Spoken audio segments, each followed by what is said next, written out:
Күнді дұрыс бастамау көңіл күйіңізге және жалпы хал жағдайыңызға жағымсыз әсер етіп, жұмысқа қабілеттілігіңізді төмендетуі мүмкін.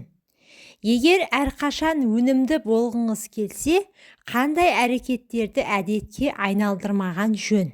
Оятқышты кейінге қалдырмаңыз, немесе бірден бірнеше оятқыш қоймаңыз.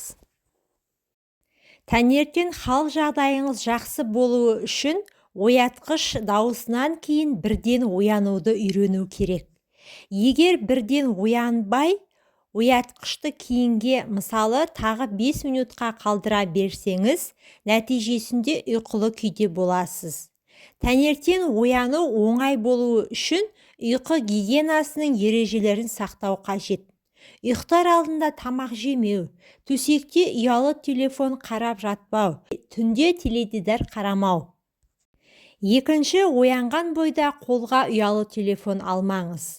Бұл жағымсыз салдарлардың көп зиянды әдеттердің бірі. Біріншіден, ол көп уақытты алады.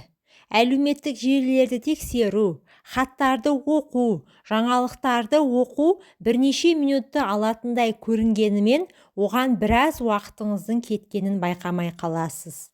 Екіншіден, оянған бойда экранмен байланысу жүйке жүйесінің жағдайына нашар әсер етеді. Мұндай жағдайда нашар көңіл күй, мазасыздық және төмен өнімділік қаупі артады.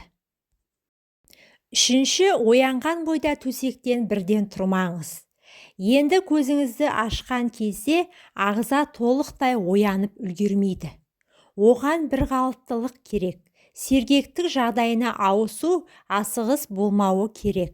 Ағзаға дұрыс тонус беру үшін және ашуланшақтықтың алдын алу үшін төсекте сәл жатып, созылып, тыныс алу гимнастикасы немесе жеңіл жаттығу жасау керек. Төртінші, аш қарынға кофе ішпеңіз және міндетті түрде таңғы ас ішіңіз. Міндетті түрде дұрыс әрі үйлесімді таңғы ас ішу керек. Бұл кезде гормондар өндірілетіндіктен адам ұзаққа дейін тоқ жүреді. Сондықтан тамаққа тәбет азайып, артық салмақтан арыла аласыз. Семіздік ұйқы кезіндегі апноэ синдромының дамуына ықпал ететін факторлардың бірі. Апноэ кезінде адамның ұйықтап жатқанда тыныс алуы тоқтайды және қандағы оттегі деңгейі азаяды. Ол инфаркт және инсульт секілді қиындықтардың дамуы қаупін арттырады. Аш қарынға кофе ішу асқазан шырыштысын тітіркендіреді. Сондықтан оны қарапайым сумен ауыстырған жөн.